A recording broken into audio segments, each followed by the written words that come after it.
Hey everyone, welcome to today's episode of Peaceful Growth podcast. And my guest today is Kim.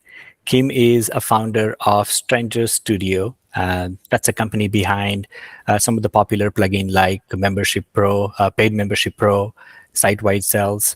Welcome, Kim. Welcome to the Peaceful Growth podcast. Thank you so much for having me, Anil. Yeah, glad that we had a chance to connect today. And Kim, usually I ask my guest to introduce themselves and tell a little bit of story, but we're going to do a little bit different today. So I'm going to ask a different question today. So my question for you, what are the 2 or 3 things that you have recently done which were very exciting for you? The first one that comes to mind is that at the start of this year, we took a half ownership in Lifter LMS, which is an e-learning platform and also a membership plugin. So it overlaps some with what we do at Paid Memberships Pro. So very exciting Nice. on the Congratulations. business front. Yeah, I didn't know that. Yeah, That's that good news. has been a huge learning experience for me, operating 2 different products, 2 different teams with that overlap, getting involved in their processes and learning how they do things and sharing between the 2 companies things that are working and unblocking things that really aren't in each team it's been a whirlwind, but I'm looking forward to a calmer 2024 for sure. Nice. Yeah. Okay. What else? We were all private school, all homeschool with our kids. So I know this is a hybrid of life and business. So this is the first time my kids are in public school this year, and it's going amazingly well. I think it's something we should have done sooner, but it was a big leap and a big leap to feel comfortable with and see how they transition in. So that's a big life thing. Yeah, and personally, I took a lot of time off in September to travel. I mentioned previously I was in Tibet. I was in Bali also. So I took a lot of personal time at the beginning of September for myself to just recalibrate. So business things and life things, it's been a big year. Wow. I love that you mentioned about Tibet and Bali, because kind of like looks like, it falls into the peaceful growth aspect of this podcast as well. I believe that will be a time that you disconnect and recharge and renew yourself. Absolutely. That's really what I use that time for. Great. Awesome. So Kim, my next question is, how about we start with your introduction? Tell us a little bit about your story. How did you get started with the Stranger Studio and plugins and your entrepreneurship journey? Yeah, absolutely. I was all through college, my then boyfriend, now husband, Jason, and I would do web development projects to make money. So instead of having a part-time job or an hourly job somewhere, we were, trolling Craigslist and reaching out to anyone that we knew that might need a website and just doing small website projects, $500 websites, $750 websites. But we developed quite a client base. And when I graduated Villanova in 2006, I had a business degree. Jason was already working. He had a computer science degree and was working for a major consulting company, Accenture. And I graduated and said, we have enough of a client book. I have a way to get leads. I can keep doing this. I'm not going to get a real job, Mom and Dad. I'm going to just be a freelancer and work from my sofa or my living room. I give my parents a lot of credit for trusting that decision after they had spent such a fortune on an education that they, did they think I'd become an accountant or who knows what? But I think they knew I always had an entrepreneurial side to me through my childhood. So fast forward 2006, within 6 months, Jason left his consulting role and was working with me full time. And that was really the start of Stranger Studios. We did client and consulting work up until about 2006 or 2008, where we started getting serious about product and what product could look like as a different lifestyle. We were starting a family. So 2008 to 2011, we were incubating Paid Memberships Pro, building it with client projects that were supporting pieces of the development and things that they needed. So we were able to bootstrap through having clients offset the cost of things. They needed a feature. We were going to put it in our open source product. So it really, it developed both sides of things. We had incoming money, but we also had a product that was being nurtured. And then we were able to go full time on that by 2014. And since then, 12 years later, almost 12, 13 years in now, have been running Paid Memberships Pro, growing the team and looking at other products to launch like site-wide sales and getting involved in Lifter. So this 12 past years feel like a blur. So what was the spark to move from consulting business to product business? Definitely the starting to have children. Our son was born with some birth complications. So we had kind of 2 weeks of our life where we had to be on call for clients, but also had this baby that really needed us. And it was a good head check to say, is this a sustainable business? Just the 2 of us getting calls at 10 o'clock at night, being needed when our lives couldn't be when our work couldn't be put on hold, but our lives really needed it to be put on hold, was a good moment to say, how do we want to grow? And option was, of course, hire people and grow our agency or consider product. And that whole dream of make money when you sleep, of, a wider number of customers being accountable for a smaller amount of money and what that could look like. So I think that along with where we saw our projects were going more in an e-commerce membership focused space at that time. Like people were seeing that WordPress could be used as a framework for larger applications, more than just a blog. So it was kind of a sweet spot, I think. We didn't want to grow as a team. We wanted to grow as a product. Okay. And this idea of Membership Pro plugin, is that something that came out from when you were doing the consulting, somebody asked for it, or how did the idea emerge? Yeah, so this is like before WooCommerce was even a product, before e-commerce on WordPress was what it is today.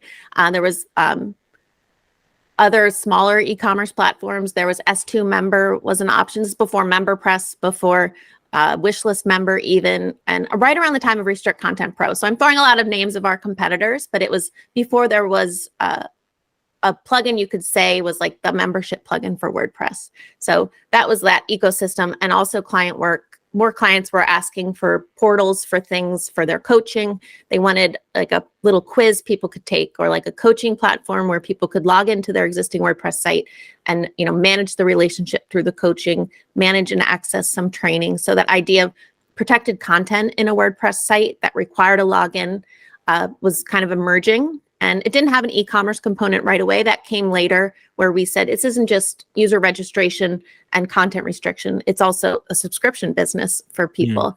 And some of the clients that had the largest applications that were just, delivering a sales training webinar in person and offering this asset of the website access later, then thought, I could sell this a la carte. I could sell this to someone I didn't deliver a training to in person for $97 a year, for $397 a year. So it was just listening to our customers' needs and thinking, how could we generalize this as a product that everyone could use? Nice. So how big is the business at this moment?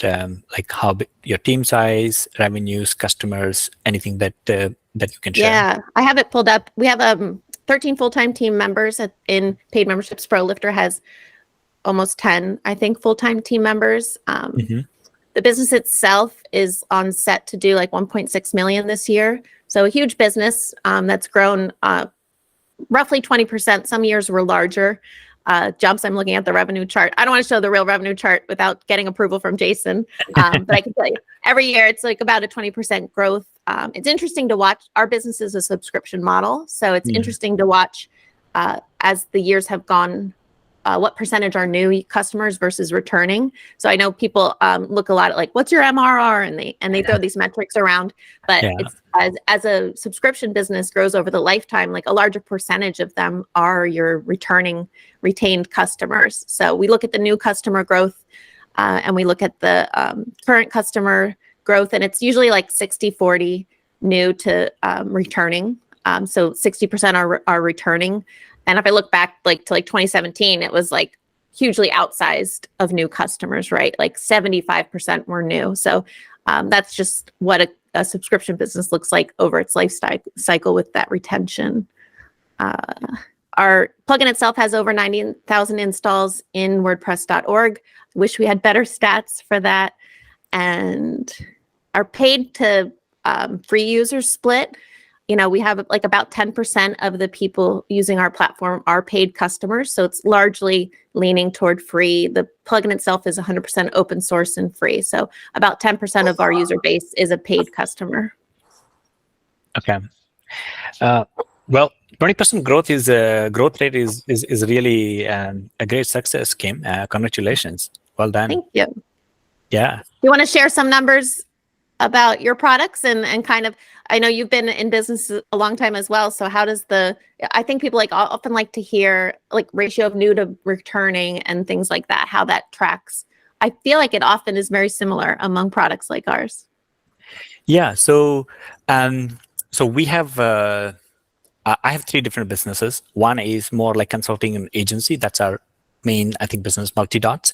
And the two other product businesses are Multicollab and Dot Store.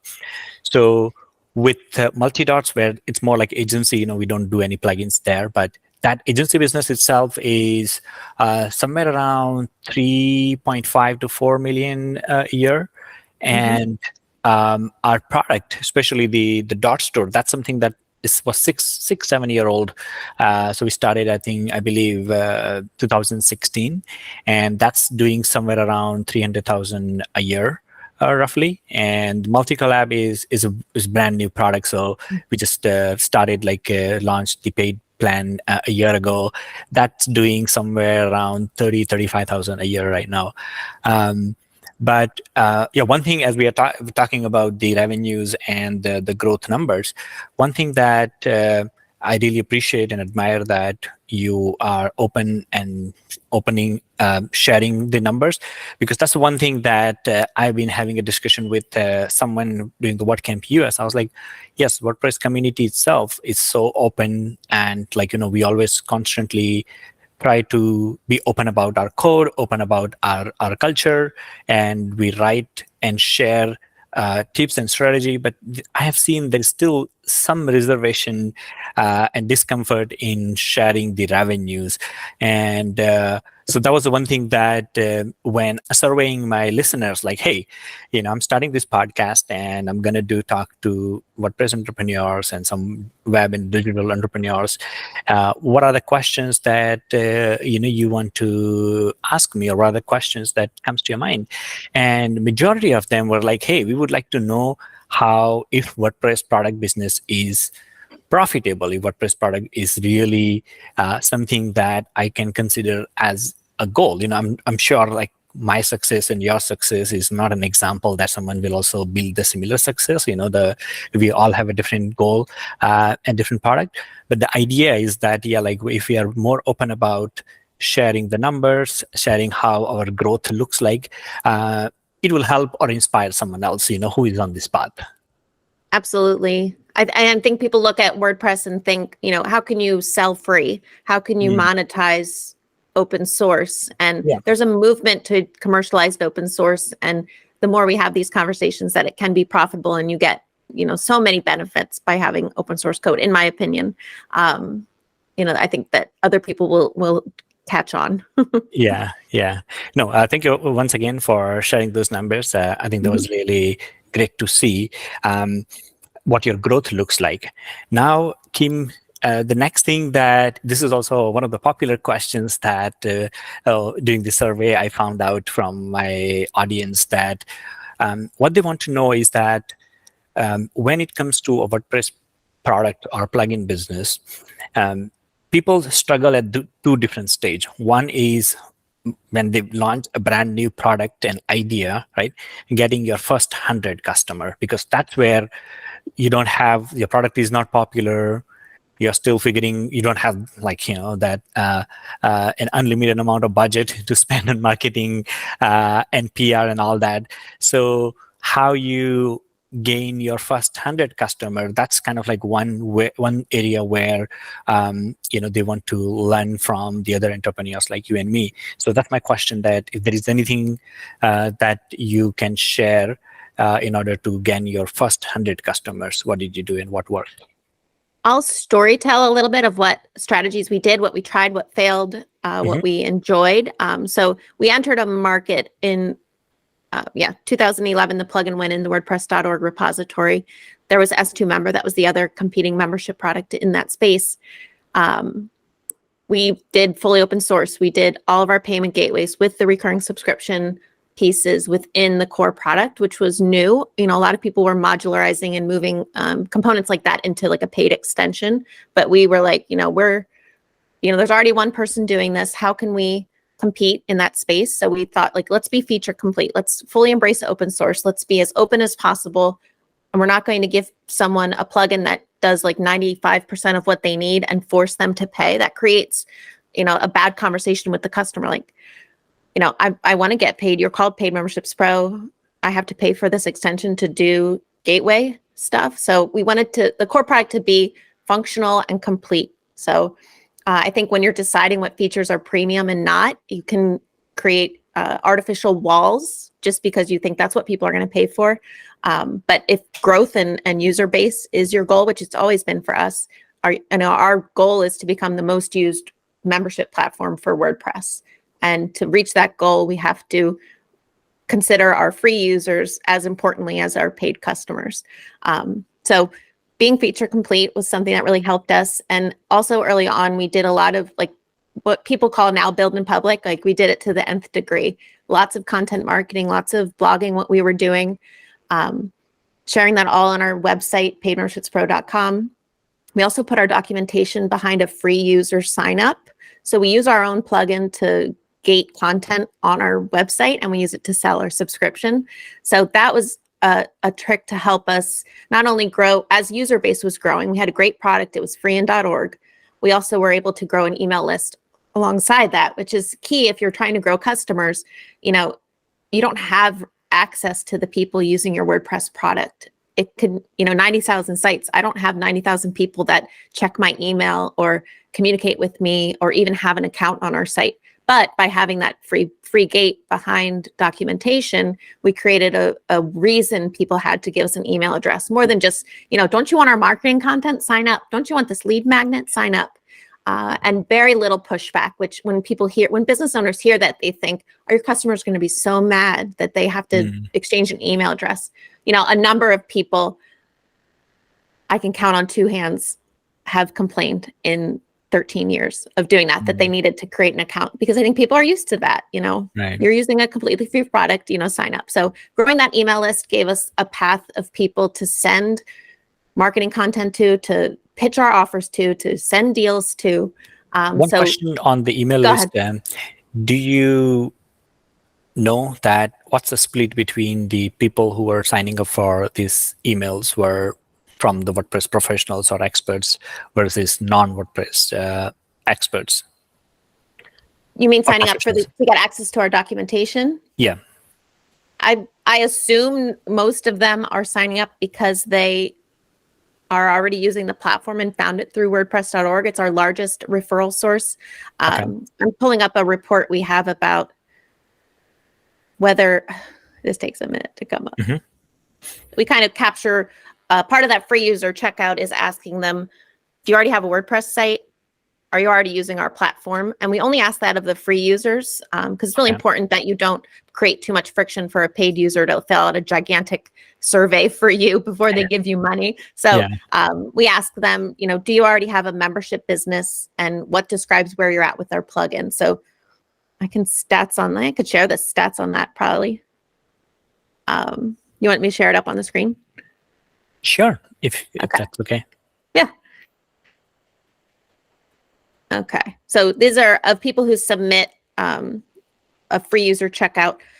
Are you already using Paid Memberships Pro? And a large majority obviously are not. Already have identify as having a membership business, but the vast majority are already using Paid Memberships Pro. Some people are considering a switch, obviously, here, and some people are switching, from another membership plugin or from a hosted platform like a Substack or Circle.so or something like that. So that's cool stats to capture, and it's information we wouldn't otherwise know about people who just like try it from WordPress.org, because we have this, as well as you can make your products, people need documentation. There's links to documentation throughout the product that go to a page on the site that say, oh, you just need a free account to access this. So it works very naturally, and it's really helped us grow the email list that we can then market for customer acquisition.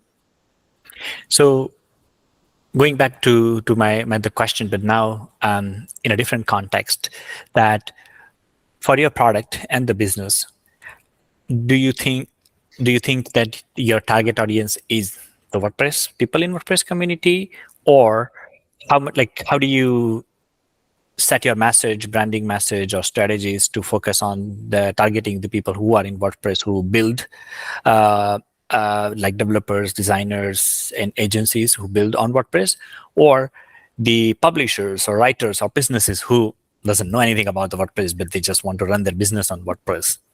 For us, it's the latter, and I think it's a price point thing. Most of our users are building their own website. They're not hiring a developer.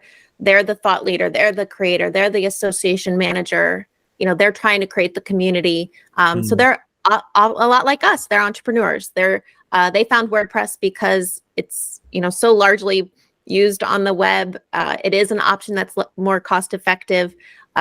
We see our customers like valuing owning their data, which isn't a freedom you get when you choose a hosted platform.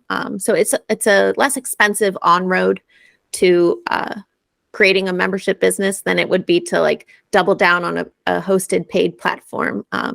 They like tinkering with their site. From surveys we've done, there are people that don't, even if they could pay a developer and save 40 hours of their own time, there are people that would prefer to spend that 40 hours and know it and know how to work on it themselves. There's kind of a pride to that. So when we think of like who our persona is, they're not really in the WordPress community. They're not attending WordCamps or events, but that could just be a factor of, COVID and things that change through that time, and the availability of the WordPress community and those events. There's lots of macro effects on what the community is shaping itself into, I guess. But they're not like drinking the WordPress Kool-Aid and big WordPress fans. It's sometimes it's a begrudging use, but they use it because they like the freedoms it gives to them. And we try to open them up to the grander world of what's available for within the community, but they're not embedded in the community. They're more creators. Makes sense. So you mentioned 19,000 installs of your plugin. 90,000, 90. 90, okay. Yeah. All right, so 90,000. So now my question is, out of that, you also mentioned somewhere around 10% pro users. So what's your customer count at this moment? Guess, and it wouldn't be correct. So we have on our business, we have 115,000 registered free users, and then we have 4,700 paying at our top tier plan, and almost 1,000 at our second tier plan.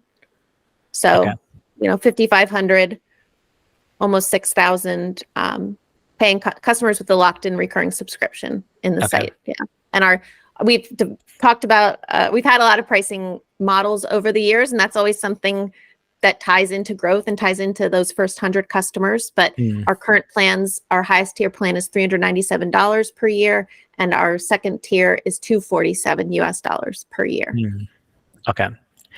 So is there anything you did differently or changed when you wanted to scale from, let's say, 100 customers, once you got your 100 customer, like 100 to 1,000, 10,000, or 100,000 in this three different tiers? How would you, what did you do? Anything specific that you would like to share as part of your growth strategy there?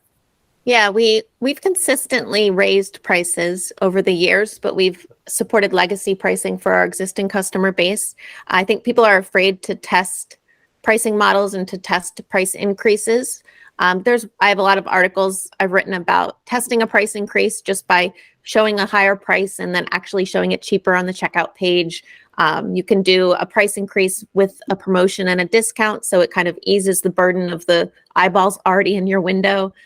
So we've definitely played with price of our product. We've played with the plans and the selection of things that you get in each plan. Trying to create a more affordable option as like an entry point for users. I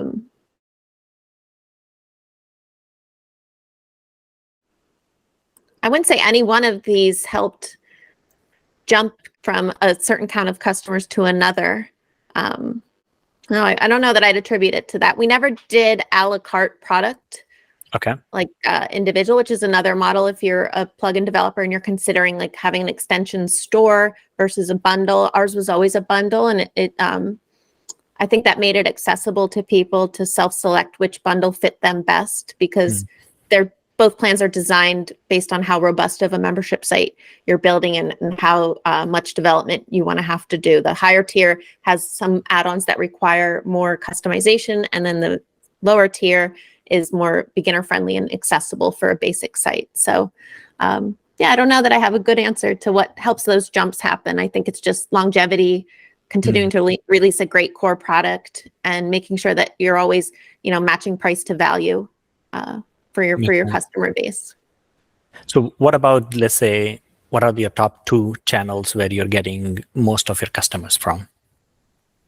WordPress.org is a huge referral source for us, and organic, because we have such a large content footprint, because we've been blogging for so many years. We try to write one really high quality SEO driven article every week, which is aggressive for a small team, but we get a lot of ideas for content from our support and from our own product use that we're able to keep a good high quality number of ideas going. We have a very active YouTube channel, so I think that's also very important. The more that you are active in a channel like YouTube, you're getting external people's eyeballs just from things you're sharing about. So ideas like how to recreate X on WordPress can be great content that people are attracted to, and they don't even know about you yet. So I see that as a huge one. But I think being in .org is attributed the largest to our growth, because it's a searchable list of store right in the WordPress site that every WordPress install has access to. So let me ask you one question on WordPress.org. Is there anything that you learned from your listing on WordPress.org that helped, like something might be like a very enlightening moment, like, wow, we didn't know that if we just tweak this, that can actually increase the visibility of the plugin.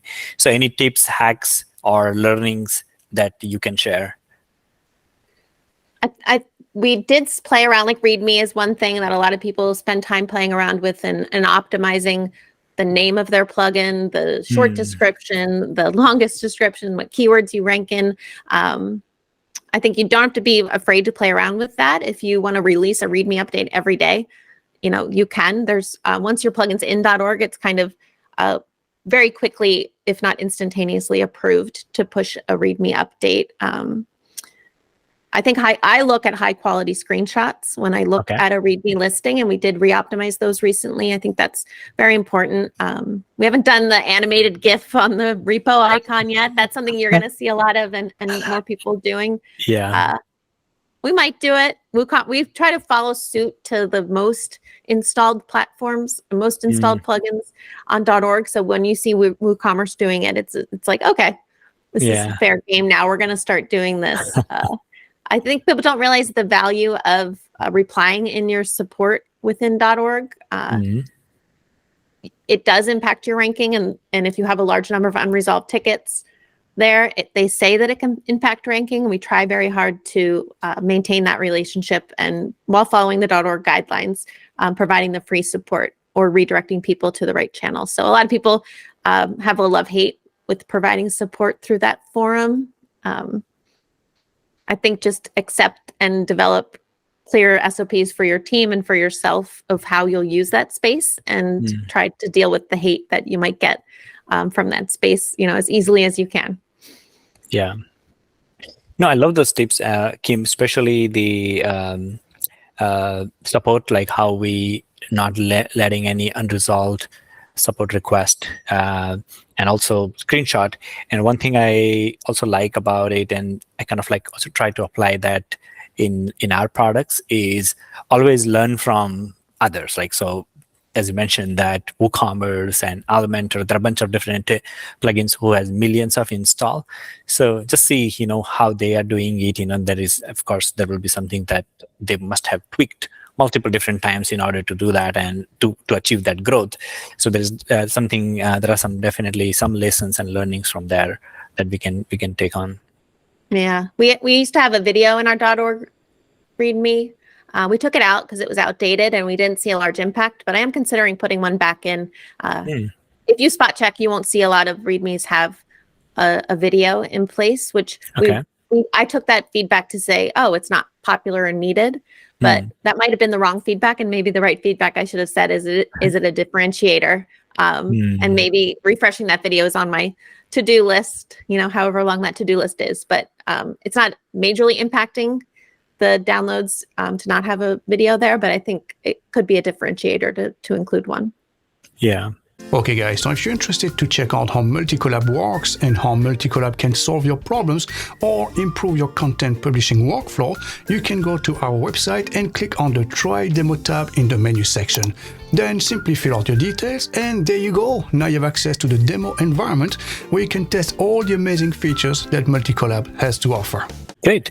Also wanted to go back to the content strategy that you mentioned. That content has been one of the top channel for the growth, and it's something that recently, especially since I started interviewing more guests on this podcast, and we talked about the product growth strategy, and content came out, was definitely in one of the top 3 channels for pretty much all the WordPress plugin business. And this is something that I think, I also want to highlight it, because a lot of time what happens is when we look at the content, especially when we started Dot Store and Multicollab, for our business, that was something that's like, oh yeah, it's good, but it's also slow. It's takes time, So we, for some reason, for this reason, actually, we did not put that much priority on content. And we also did not invested enough. We're doing the content, but it was not something that we would consider as oh yeah, this is a focus where this is the channel where we should focus most on. But now 3 months before, we changed that mindset, and I was like, all right, now content is going to be our primary channel. That's where we want to put our time and energy. And if we have any more bandwidth left, in terms of the budget and the time, then we'll go and do other stuff. But yeah, I think it's very important. It's very enlightening to learn that it is the same case for you and your business too. Yes, absolutely. And it's not a goal to recreate a WP beginner. We're not making these widespread net of WordPress content. Yeah. And I see that from plugin companies. They start to create content like the best 20 plugins for X, and it's unrelated to what their product does. I think there's, you can be an expert and connect something like a listicle to your product and do it in a way that is more authentic than just regurgitating someone else's list to get that top hit. So I recommend always tying the content you're creating to your product, your user base. It will be long tail content. It's not the content that's going to rank for the most simple keyword, but if it's something that your users are going to use and it will reduce support, it will help them understand your product better and maybe help with some customer acquisition. We create less top of funnel content and more middle and bottom of funnel and kind of funnel and nurturing content for those reasons. We can direct a pre-sales query to a blog post that does exactly what they want. That user experience is really powerful. They say, does Paid Memberships Pro work for a paid newsletter? And it's here's a step-by-step guide on how to create a paid newsletter with Paid Memberships Pro. It's more powerful than just writing in the response how you do it, because that feels like one person sharing knowledge to one person. No, we're so confident we have a full guide about it. Here's that guide. So I spend more time in that type of content world than I do just high level. Should you use WordPress? I don't know that you'd see a post like that on our site, or if you do, we'll probably be refactoring it into something more focused for our user base specifically. Yeah. Steve from Publish Press, he does the same thing. When I asked him about his content strategy, he told me, he's like, yeah, whatever the questions that our customers and users who are using the plugin already, when they ask the questions in support, hey, how to do this? Does your plugin do that? And we just go and create a tutorial or an article about it. And that is something that also gives them tons of traffic and more relevant traffic, not just random traffic that doesn't have any relation or buying intent or an intent to use the plugin. So I love that you also mentioned and that. That's a mistake people make, is they create content that is so top of funnel, and then they question whether content marketing is the right strategy because they're not seeing conversion from it. They're not seeing Google Analytics tell them the page value of that post is $1, is $10, is $30, whatever it is. It's just so disconnected from the actual buyer that there's no traceability there, you know? Yeah. And then there's a value of always having content. You have something perennial to email your user base about, email your list about, that huge list of free users you've accumulated by having locked documentation. Now you have news, you sound vibrant. Someone tweeted the other day, like, I'm not liking the way MemberPress is doing this thing in the direction they're going. I think it's out of alignment with me. What other membership plugins are you using? And someone said, you know, I'm going to use Restrict Content Pro because I have a lifetime license, but I see so much activity from Paid Memberships Pro. If I had to choose, I think I'd choose them. They feel active. And content's a way to do that. That's how your marketers produce activity, or developers are producing activity through releases. The marketing team has to look active also. Yeah. So, Kim, let's switch gears to Black Friday. As we're talking about the growth and the Black Friday, Cyber Monday, I think as of the recording of this episode, this is early December. So how did your Black Friday, Cyber Monday sale performed, and any learnings or states that you want to share from that? Yeah, so we have a mindset of experimentation in our product and our team. So this Black Friday, we shrunk it down. We did 4 days only, and we did a deeper discount on our higher tier plan than on our lower tier plans. I'm pulling up a report because another product we have is called site-wide sales, and a cool feature we just added is comparison reporting.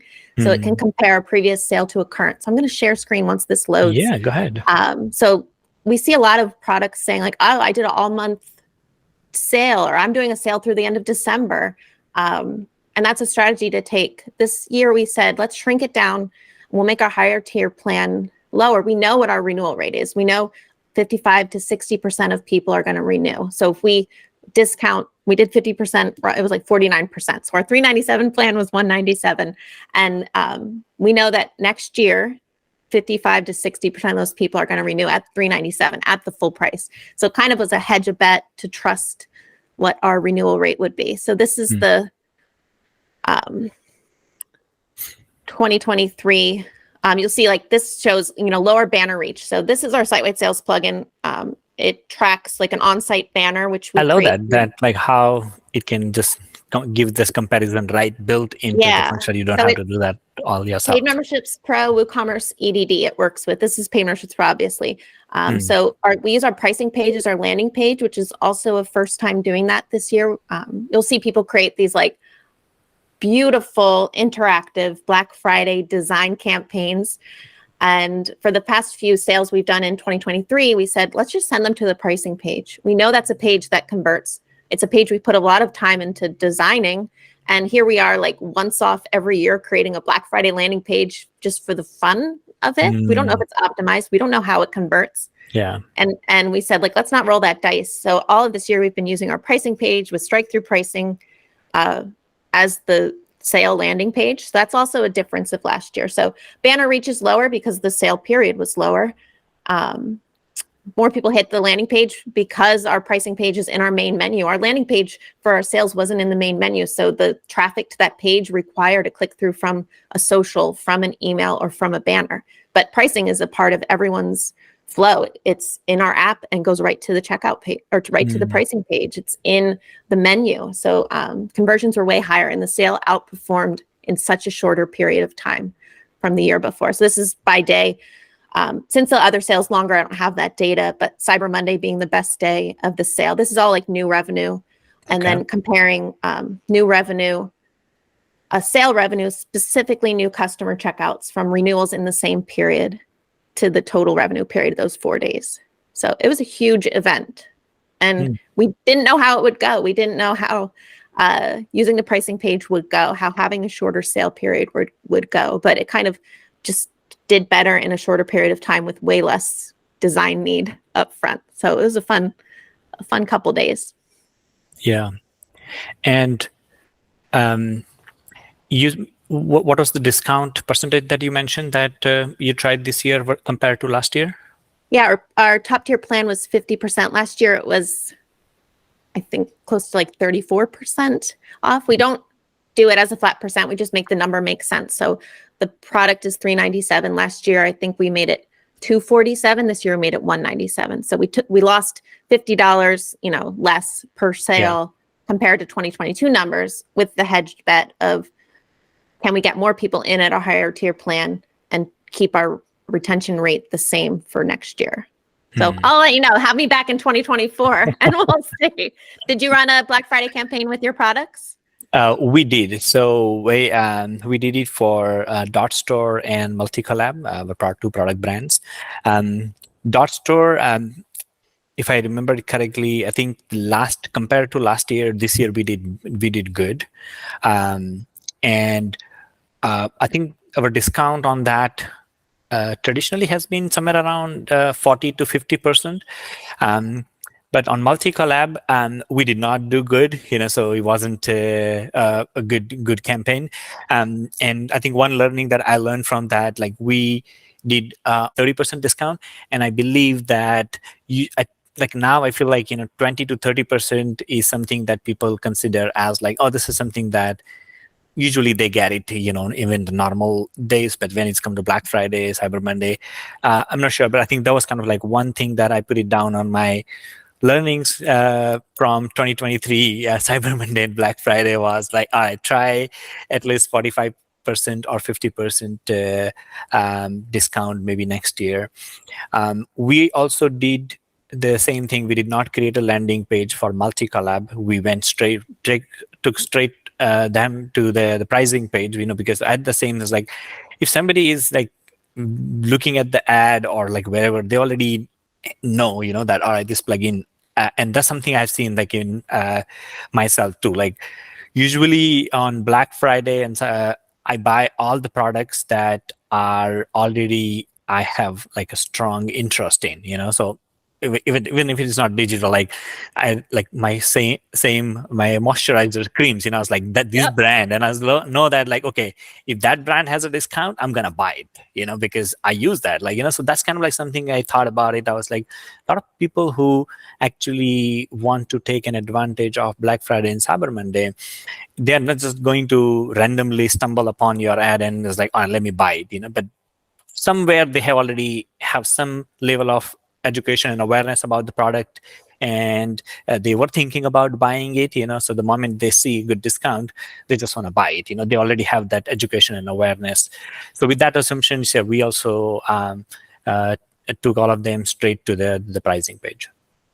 Yeah, I have an article on the Site-Wide Sales blog about planning a calendar for your sales and setting a good cadence. And a lot of that is what you talked about. Like, people are waiting in line to buy your product cheaper. If you actually picture them as human beings standing outside a door waiting, and the people going in the door have enough money to buy at full price, they're not waiting. But the people actually standing and waiting want a discount that is good enough for them. And when that sale comes, it's like the door opens, the people rush in and buy. So if you can plan a sale calendar that makes sure enough people are waiting at the door, and that the price that you're charging is the price you think that they are ready to pay at those points. So it's fun to visualize that. I'll find that link. We can put it in the comments of the thing. And I also like that you mentioned that you took notes. I think a lot of people get past a sale event like that, and then they say like, okay, what next? I have to catch up on my real work now. And they don't devote a moment to analyze and take a note.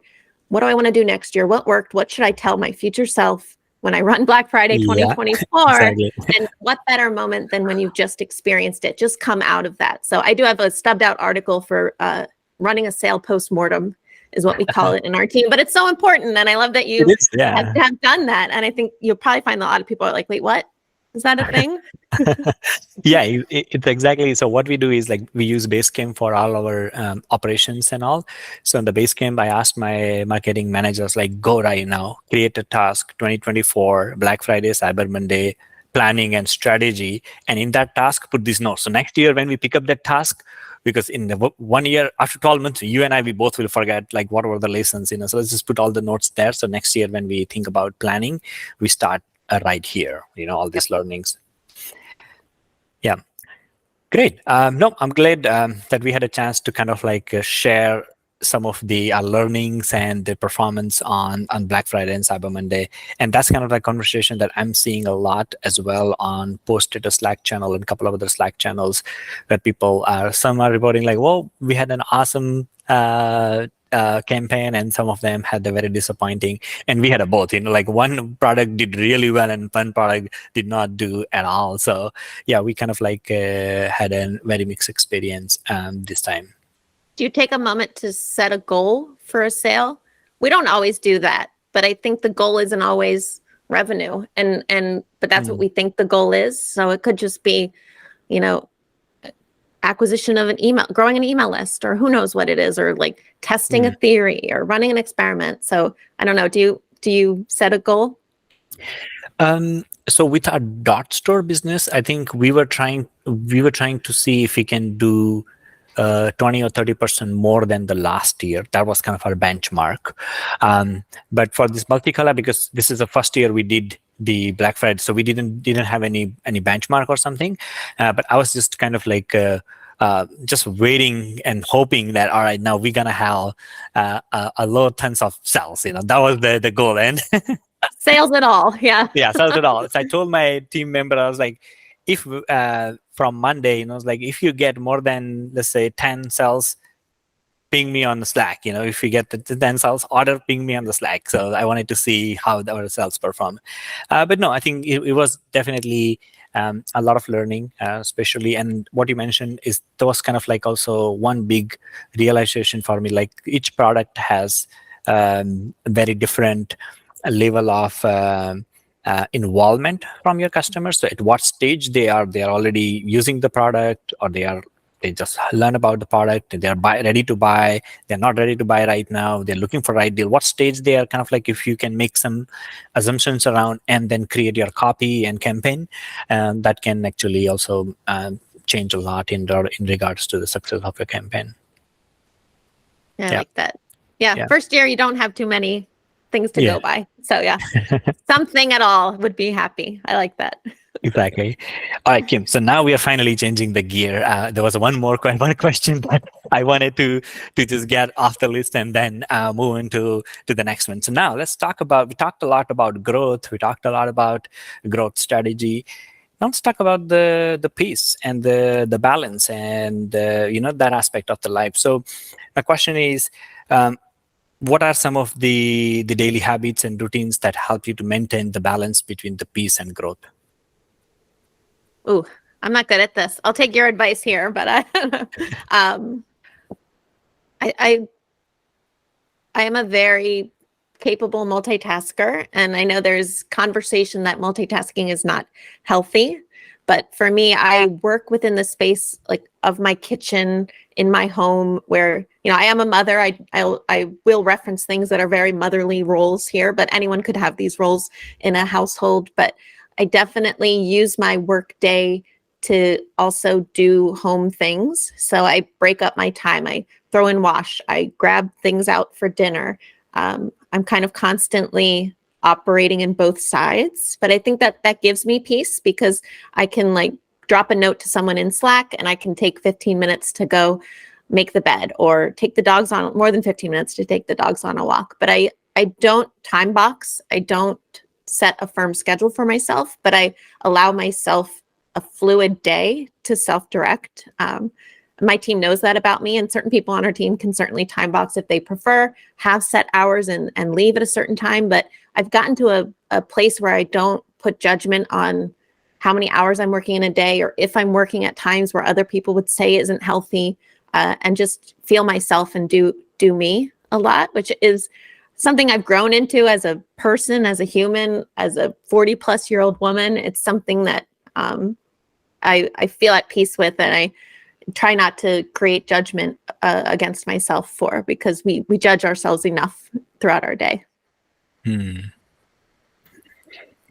All right. So 2 things I want to pick up on what you shared. The first one is, you mentioned about the multitasking, that there are, the 2 different sides of the camp, So I was like, yeah, multitasking is real hustle, and productivity is almost like, oh, well, not sure. So one thing that I learned about multitasking a few months ago from this book called hyper productivity. So it was a very interesting concept. So the way Arthur put it, the multitasking, he's like, there are two types of tasks. One is which require the active attention, and one requires a passive attention. So let's say walking, and like a lot of other, like, laundry and those doesn't require like your active attention. Okay. So if you try, to do, let's say, if you try to focus too much on your walking, and if you try to give an active attention to your walking, you will actually not walk in a right way. You will actually disturb the natural process of walking, where your mind has already learned and mastered it. So that was kind of like interesting. Like always, like he's shared, there are like bunch of different like mindless activity during the day that we do, like walking and washing, like cleaning the dishes and folding the laundry. Those are all passive, mindless activity. So if you do something else, you can pick up another activity which requires a little bit more active attention, and that active attention can be maybe listening to a podcast or listening to an audiobook, or maybe talking to a friend or family member while you are doing that. So that's something that I kind of like was a big aha moment for me. I was like, okay, so not all tasks are like whether they should be we should multitask or not, but we should pay attention to whether the second task, the primary task that we are doing, which is walking or cleaning, that's part of require the active attention or passive attention. That's interesting. I like that mindset. I think maybe I misused the word multitasking, and I should say, like, I use all of my minutes. How often are we waiting 5 minutes before the next meeting starts and we grab a phone, or we, who knows what we do? I think I use those minutes to do the other task, and I can jump between tasks readily, easily. If I know that I have 5 minutes before a call, that seems like a small number to a lot of people. They might think 5 minutes is not a lot of time. And I'm like, oh, I can like pull out everything I need to make spaghetti tonight in that time. And I jump and I do it and I come back to my desk. And maybe that's not multitasking, but it's like, I would say that's a good use of time, actually. Yeah. Using time and using your minutes well. I don't know. No, it is actually a very good point. And I think I'm right now, for example, like 10 minutes, like we always underestimate what we can do in 5 to 10 minutes and overestimate, what we can do in 10 hours. The one thing that I'm trying to do is like creating a list of all those things that you can do in less than 10 minutes. And what you mentioned about is very true, that sometimes when we have 10 minutes, it's like, 10 minutes is too small time to kind of like do anything. And we just let that time pass, unless like you're being mindful and just trying to focus on your thoughts and you just want to be relaxed. That's totally fine. But if we are neglecting that 10 minutes because we feel like there's nothing I can do in 10 minutes, something requires. So I've started to, I think I have a list of 25 items and one of them, I would say, let's say if you just reading, for example, reading a book or listening to a podcast or an audiobook, like in 10 minutes, you can actually read 8 to 10 pages. In audiobook, actually, if you're listening to an audiobook and at 1.25x speed, if you're listening to that, or like even the normal speed, in 10 minutes, you can actually read 10 to 12 pages. Now, if we do that consistently, like every day, if we find this 10-minute, in between the meetings, what you mentioned about, like, waiting for something, end of the year, you will be able to read 10 to 12 books. Because each book, average book is somewhere around 200 to 215 pages, and 10 minutes, let's say every day for 365, I did all the math and I landed to 12 books. I was like, if I just you start using this 10 minutes without putting any extra time and energy, I can read 12 books. That's amazing. I like that you have a list. I feel like that's a newsletter idea here. We're all going to join your newsletter, like Anil's weekly 10-minute add to your life tip thing. We'll come up with a better name than we'll workshop that. Yeah. I have actually a newsletter. It's called Learn and Grow, where I there you share go. weekly, every Saturday. I share everything that I'm experimenting with and learning with. But that's one of my newsletter topic, actually. That's why I started collecting it. I was asking my wife earlier, I was like, hey, what are the things? Because women are very good at multitasking and finding the opportunities to utilize the time more wisely than men. So I was asking her, I was like, you tell me, like, what are those different things that we can productive utilization of 10 minutes, and we are still brainstorming, and we have a list of 25. So yeah, at some point I'm going to share that on my newsletter issue. Subscribe to Anil's newsletter. Woo! There you go. There you go. All right, Kim. So next question is, when it comes to who are your role models or source of inspirations in balancing personal development and inner peace? I think other founders in the WordPress space, you, after meeting you and talking through this time, I think anyone that takes a critical look at their work and life and makes a call that isn't the normal call, being an entrepreneur, running an open source product like this, working from your kitchen, like, I don't know that that's the normal life these days. There's certainly ways, I tell myself this, if my business failed, I could get a really high paying job somewhere with all the skills I've acquired. It might be a lie. I might have terrible interview skills. I have no resume. I have never had to do this.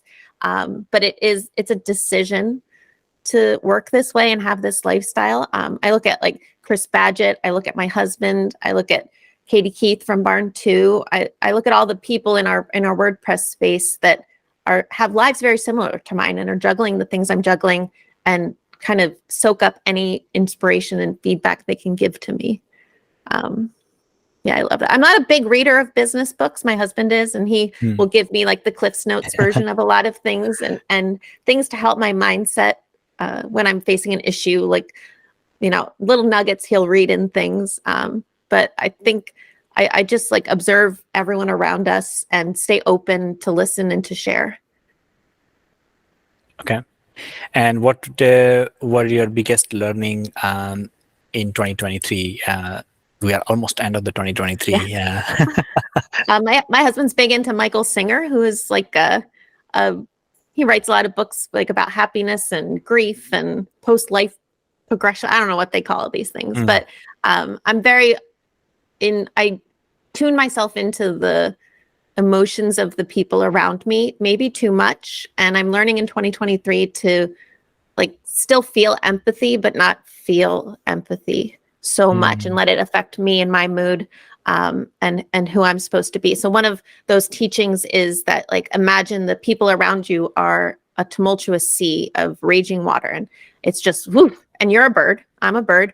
I can either sit in that raging water and let it rock me as heavily as the people who are also in that water, or I can fly above it and I can kind of observe it and I'm looking at it, but I'm not a part of it. And it's a good visual, and the mantra of like, be the bird, to step back. And, I work with my husband, I work with my co-founder. So his emotions about work and mine are different at times. And I don't have to feel his stress about how his team's performing or how his product is doing, or, even though it's the same as mine, his interpretation, his experience with it is his own experience. My children have a bad day at school. A teacher was mean to someone. That is really horrible. And I don't like it as a mother, and I feel it because I love them, but it's not the experience that I'm having. So I can more, objectively help them, I guess, rather than also feel mad and also feel sad and give off all those stress hormones to the world around me. So yeah, it's beautiful, but I worry that it can make you feel detached, which isn't the goal. The goal isn't to be a stone cold person who doesn't feel. It's just to give yourself space to be the person that the person in trouble needs you to be, without also feeding into the stress and fear and sadness. Yeah, that's beautiful. Thanks for sharing that. All right, so last couple of questions, and then we'll slowly land it to the ground. What was your weird, strange, or funny learning in 2023? Oh, goodness. Hope you can edit out my awkward pause here. You can think about it. Meanwhile, I'll share a couple of my learnings. Okay. So as a part of the yearly review and reflection, I actually do it I have a note, so anytime I find like, oh, this is a weird thing that I learned today, and I'll just put it in a note. But a couple of things. So one is that I learned this, that average American spend 8 minutes in shower. That's more than me. Is that less than you? I tried actually. I tried to count that, and mine was 7.5 minutes. So yeah. So, but it's interesting to know that we spend 8 minutes in the shower. And another interesting thing, again related to the fact, was that average American spend 5 hours watching TV. That's 35 hours TV a week. It's almost like a full-time job. 5 hours a day? 5 hours a day, yeah. Oh my gosh. Can you believe it? It's almost like a full-time job. That's so disappointing. Yeah, I know. It is very actually, yeah. But it is what it is. But another interesting thing was that I was like, wow, it's like a full-time job. Like, how people have that much time to watch this much TV? I guess Anyways, when I was traveling, I got the joyful experience of an Eastern toilet, which to me is like a squat toilet. And that, I know this is gross to talk about, but no, nothing is gross in this podcast.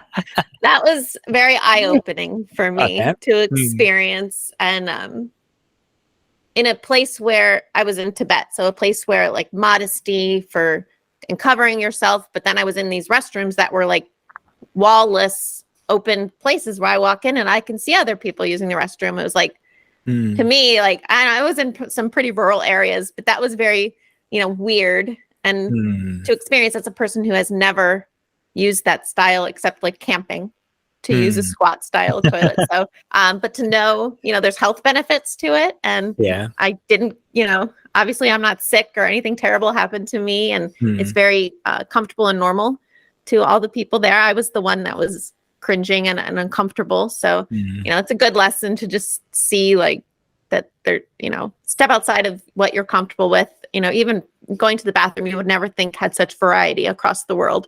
But definitely that was weird. That's, I don't hope to revisit soon that weird experience. So on that note, I grew up in India, and I grew up pretty much pretty much a majority of the country is designed and architecture is like that, where the toilets are where you have to squat. And so later on, some of the house that I bought and built, I requested, because since I started traveling, I was using more like the Western, I'm not sure, but like we call Eastern toilet and the Western toilet. That's the term that we call it. So like I started using more Western toilet, and that's where I was like, oh, this thing is fun. It's just like nice to sit on than squatting. But then my wife and I, we were talking about like next year, my mom probably will visit the US. So we're thinking about that too, because my mom, I don't think so she ever has used a Western toilet. And I was like, yeah, we need to we have a problem, so she's not gonna use this, Oh no. That would be funny to have in your home. Yeah. So that's what we decided, that in a new home we're gonna have what it's called bidet, right? Japanese bidet. Bidet, yeah. So I think we are planning to have install that in one or two of our bathrooms. That's nice. Yeah. Sorry for the potty talk, everyone. So that was fun. Well, that was let's end on that note. And the last one or two things that I wanted to ask you, Kim. One is there anything else that we didn't have a chance to talk or mention today that you would like to mention before we wrap this up? I think I always give people the message, just like to give yourself grace and not to judge yourself. I mentioned that earlier, but it is when you find yourself in a headspace of like judgment, I'm not successful enough, I'm working too hard, I'm not working enough, it's going to ebb and flow. And that's a freedom you have. It's not it's not a bad thing that it ebbs and flows. So yeah, I'd say that. And I'd say, if you're running your company solo, give yourself intentional time off if you can. We're doing a cycle of a sabbatical within our owner team. So within Chris at Lifter LMS, Jason, who's on one right now, myself, I had 3 weeks off in September of actual off time. So if you have a co-founder or a leadership team that can sustain you, a way to create peace and a better relationship with your business when you return, consider an owner sabbatical. That could be a whole podcast in itself to talk about that concept. I encourage you to try one. I'm glad that you mentioned that, and I call them growth trips. So my version of that is growth trips, and I started that since last 2 years. So every 3 months, I will take off from the work. We'll go for 3 to 5 days, or sometimes more. But those 3 to 5 days, I'll either try to learn a new skill, experience something different, because a lot of like high achievers, they also have like, all right, I can't just go and sit on a beach and read a book. That's not me. It's like very hard for me to. All right, it's okay. It doesn't have to be that version of the growth trip. If you feel like, okay, a few months ago, I went to learn how to make coffee, so how to be a barista. So I did the 3-day barista course. So that was kind of like my version of growth trip. I was like, I can't just sit alone, like sit quietly, and I need to be engaged in doing something. So that's that. And one last thing on what you mentioned about not judging ourselves. I think it's a very beautiful thought. And one thing I learned from my yoga and meditation teacher training program, as it was very much centered around the spirituality. And one beautiful thing that my yoga and meditation teacher said during our class, he said, love starts when we stop judging.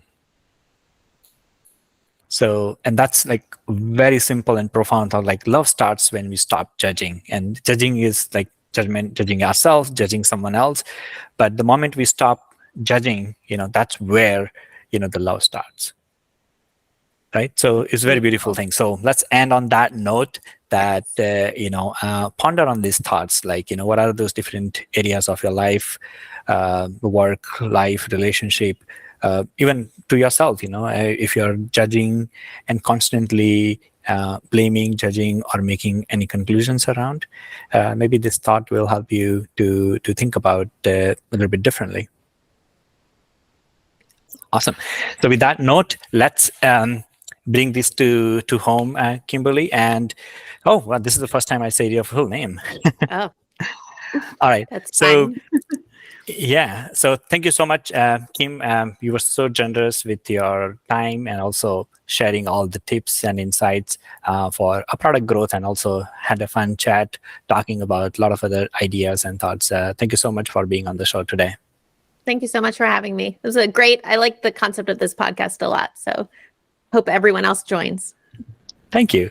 And last thing is, it is December 2023 when we are recording. So if you are listening in December, happy holidays. If you're listening to this in January or February, happy New Year. And if you haven't had a chance to subscribe to my blog, that's anilg.substack.com. That's where I share a bunch of different productivity tips and personal growth tips and peaceful growth tips. And what we discussed in the show today, there's some of these weird listings that I'm collecting, like what are the things you can do in 10 minutes?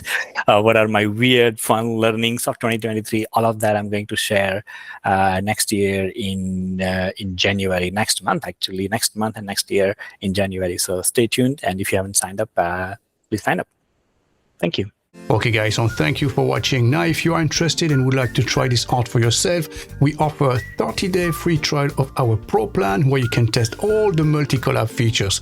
So for this, all you have to do is click on the link in the description below, and this will bring you to this page, and under the Pro heading, simply click on this button here. Now simply enter a few details and that's it. You're ready to enjoy the Pro version of Multicollab for free for 30 days. Thanks for watching, and we'll catch you in the next one.